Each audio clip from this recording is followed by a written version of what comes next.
Hi, church family.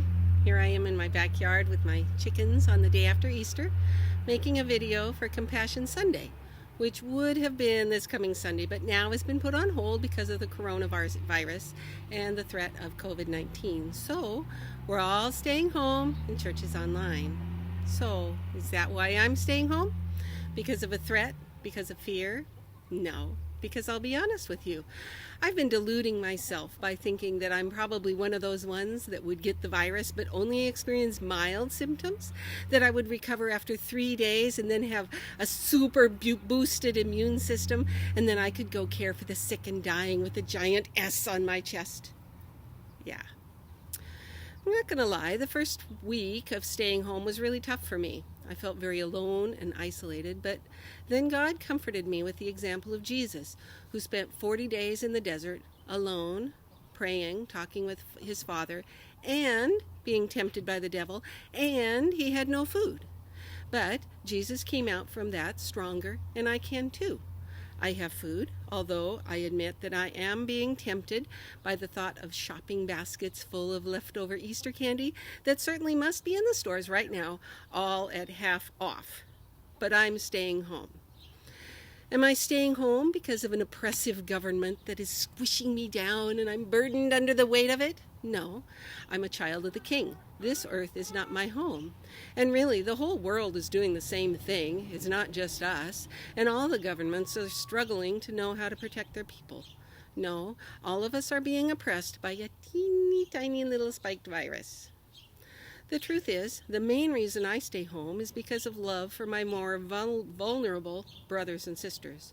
Paul talks at length to the Corinthian church about this very thing, about how our own actions might not hurt ourselves, but might harm another person. Of course, he was talking about spiritual things, but I think it applies here too. Who is the weaker brother here? Well, for sure, it's someone with an underlying condition, a weakened immune system, asthma, even the inability to give up smoking. Also, for the elderly, which they have so rudely included me, since I'm over 60. Elderly. But it's also for the strong, those who put themselves in harm's way, the doctors, the nurses who care for the sick, who would have to care for me were I to succumb to a serious case, or to those I might unwittingly infect in my quest for chocolate-covered peanut butter eggs. So, I stay home, and my chickens are encouraging me. So, today is Compassion Sunday. And on this day, we think not only about the children who need sponsors, but we also look inside ourselves and wonder, should I be a sponsor? For some, that question brings up all sorts of emotions. Some positive, like, oh, I love helping people. And some not so positive, like, I'm old. What if I die before they graduate? Or, what if I'm a terrible sponsor? Well, today I'm going to tell one of my stories.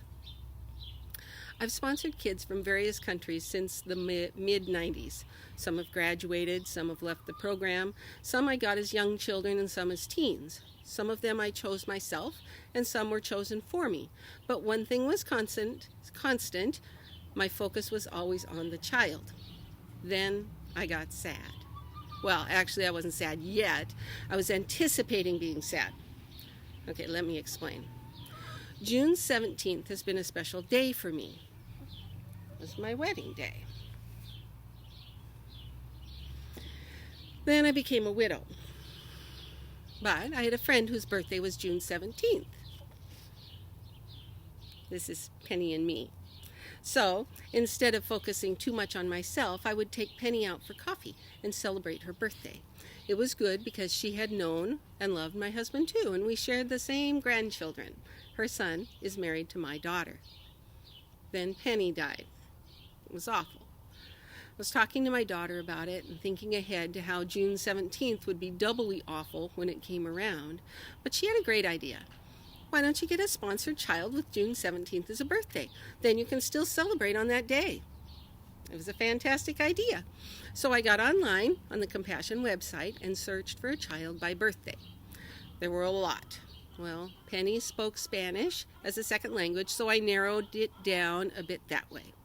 Then I looked at only teenagers because sometimes they don't get sponsors as easily. Then I saw him.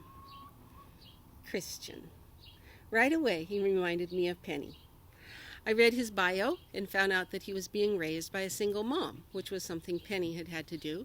So I clicked the Sponsor Me button and poof, June 17th was not so scary anymore. Fast forward to June 17th. Had I dreaded it? No, not at all.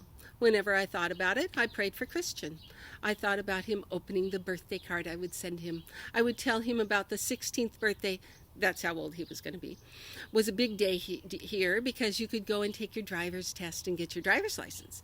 Then I would tell him about how on my 16th birthday, I went and took my driver's test and flunked it. It was going to be a great card.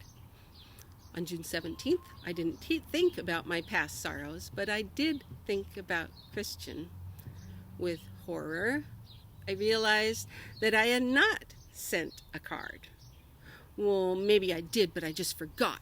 So quickly I got online, I usually write my letters online, to see if I had mentioned a birthday in a letter. Nope. In fact, the only correspondence I had sent him was the initial fill-in-the-blank form letter. Such failure. But certainly I'd sent a monetary gift, didn't I? I didn't remember doing it, but I usually do it several months in advance online to make sure it gets there in time so the project can plan a party. Maybe I just forgot. So I scrolled through my giving record. Nope. Nada. Zilch. No card, no real letter, no gift. But I'm a fixer, so I clicked on the Give a Gift button and sent him a gift. It wouldn't be a birthday card, but oh well. I got busy and wrote him a real letter. I reread the letters he had sent me so that I could say something intelligent. I doubled my prayers to include his mom, who not only was raising 10 kids by herself in poverty, but one of them was Christian, who blithely described himself as and his siblings by saying, "We do a lot of naughty things." Oh, wow. How many of us have had a kid like that? You know, some little kids get up in the morning and they say, "Mommy, I love you." And others get up and think, "What can I get away with today?" In my letter, I asked him about his dream for the future. I did not mention the missed birthday. I got a response letter from him thanking me for the gift. He told me what he bought with it and said that his dream for the future was to have an auto parts store. He was learning about car repair at the Compassion Center and already had a part-time job at an auto parts store. Then, poof, it was over. I got a letter saying that Christian had completed the program and was graduating. I could send a final letter and a gift if I wanted. What? He's only 16. Now, I know that kids in developing countries have to grow up faster than they do here, but 16? I hadn't even been his sponsor for a whole year. There would be never a second chance birthday card. I was devastated. After a few days, I got the final letter from Christian. He told me about all he had learned and received at the Compassion Project. He told me about his faith in Jesus Christ. He thanked me for sponsoring him. He told about how it made him feel to know that someone so far away was thinking about him. Then came the kicker. I'm working full-time at the auto parts store. I'm supporting my family. What? How does this happen? In less than 1 year, this boy had gone from doing a lot of naughty things to being a man and supporting his family. Es un milagro. As I look back on my short sponsorship with Christian, I realized that what was missing was all of my own efforts, but that what I did do was to pray. Had I done all of my cutesy sponsor things, I might have been tempted to take some credit for any successes. But really, isn't it the Holy Spirit that transforms lives? It is. And if good results are left totally up to us, we're going to fail every time, but God never fails. As I was questioning my abilities as a sponsor, God showed me this verse. If we are faithless, He remains faithful. 2 Timothy 2:13. So God used my tiny efforts and my broken heart to do what he does best, and that is to bring hope to a broken and hurting world. So if it's doubts and fears about your own abilities as a sponsor that are keeping you from sponsoring, but you feel that God is prompting you anyway, give it a try. God is always faithful.